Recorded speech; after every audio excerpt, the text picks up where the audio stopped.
No, I'm not going to forget this time. I'm not going to forget to put my headset on because I ranted for people that know the show. I ranted for last time for a while and realized I didn't have the headset on. Anyway, um, I'm privileged to have the visit of a 5-year-old come over my place the other day, pick up something on the table, and she goes, What's this? Why do you have this here?" And she takes this out. She says, "What?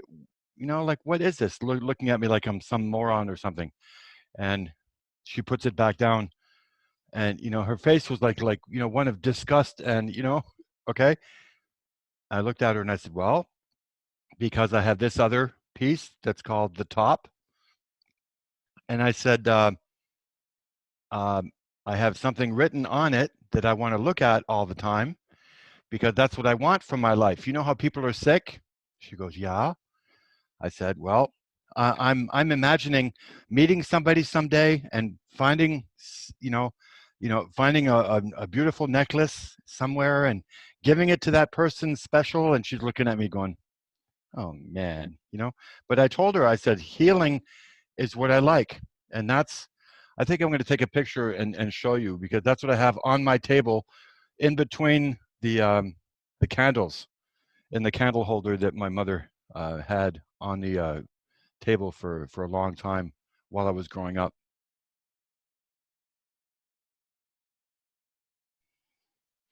Something else I want to remind people, and this is my show. Yes, I can say what I want, right? No, this is a show that I'd like to.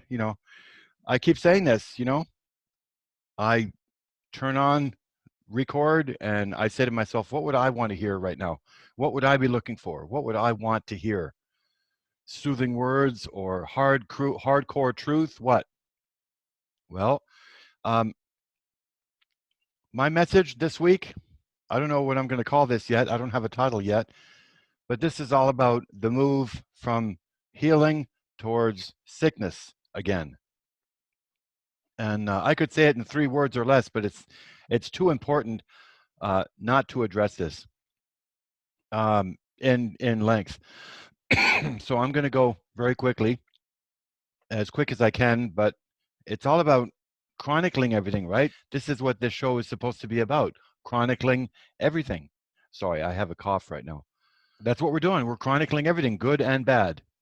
Well, imagine yourself sitting in the lazy boy. You just smoked a doobie. You're not feeling any pain at all. You feel connected as hell. It's 8 o'clock at night, and you're writing profusely. I don't think I've ever seen my one finger uh, type so fast, and hardly making errors. That's very rare for me. I always have to go back and clean up my errors all the time when I see them after the fact. And next time I looked up at the clock, it was midnight, and I hadn't moved. And I was really uh, connected. In other words, I was really writing strong. I felt something was just pushing me to get stuff out, and it was really hard. It was a really uh, moving experience, to say the least. And the next day was normal, and then all of a sudden, uh, that night, it was like blood clot city all of a sudden, and I couldn't make the connection, and I literally had 5 blood clots come out one after the other. Like almost not making it out through the ure, urethra. I can never get that word right. So it was really scary. And then when I stopped to think about my own series and what I'm showing people and what I want to share with people, it's like, yeah, take a good dose of your own medicine, dude. Look at what happened. Look at what just happened. 4 hours. Intensive writing. What happens? Intensive bodily reaction. And it freaked me out so bad that it pushed me back to those times when it was pressure down there on the sides and I had to sit down and take it easy in the lazy boy, et cetera, et cetera. It was no joke. And I wanted to share that this week because it literally is going to cost you. You know, that's what creators saying. You know, okay, you want to write well, you want to connect, it's going to cost you. You better be prepared, and that's what it is. It's proportional either way. You do good, it's going to cost you. You do bad, it's going to cost you either way. So um, it was a real heads up for me this week, and the phone's ringing.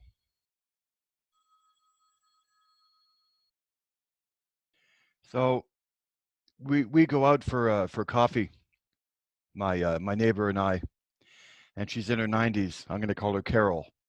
She she watches me go, and I share that with her. I told her what happened, and she said, you know, she leans over to me and she says, you know, you're much more effective if you don't push all the time.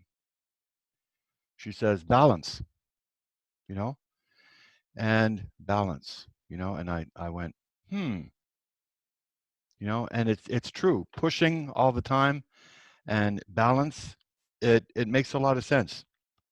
So I wanted to touch on that this week. And I also wanted to touch on something that I loved discussing with Diane Doucette in my last show last week, which was on, we touched on fear, fear mongering. We touched on, you know, propaganda, all that good stuff. But we touched on fear in particular. And there's my neighbor again looking at me, you know, who has her, she has her nose in the Bible all the time. She's always reading the Bible all day long. Talk about a good Christian, you know. She says to me, uh, fear is the opposite of faith.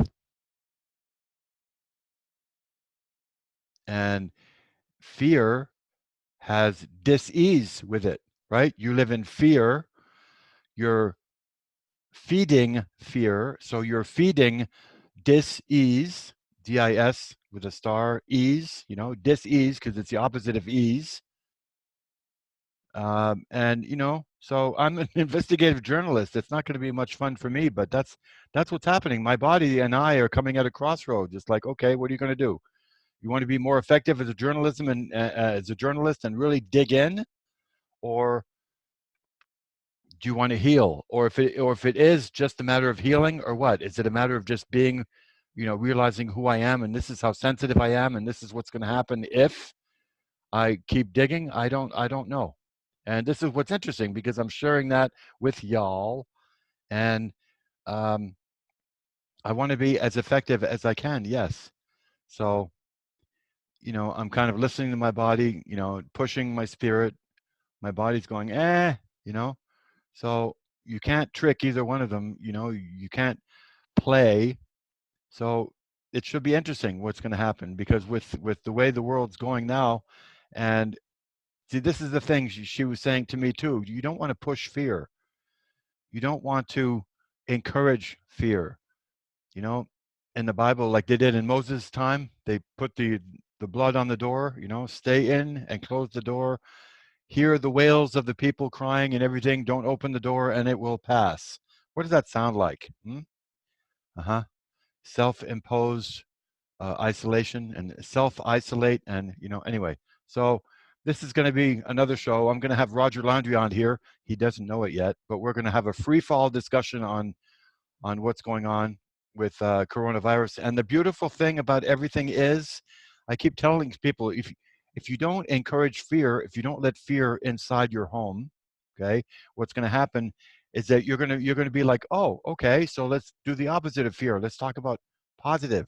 Let's talk about um, giving solutions or giving scenarios, since nobody knows really unless you're the people doing it. Nobody really does know, and that's how the whole thing is engineered to begin with. So you think, okay, uh, I don't know, so I'm telling everybody I don't know. So I'm saying, okay, well, there's this scenario here that we're discussing, then there's this scenario here, and then there's this one scenario over here. And as you go along, you realize, oh, maybe that one doesn't work. Maybe this one is, maybe we're feeding too much into that one. This is what a good journalist does. It's balance. Everything is about balance. Healing is about balance. Fear is about balance. Growth is about balance.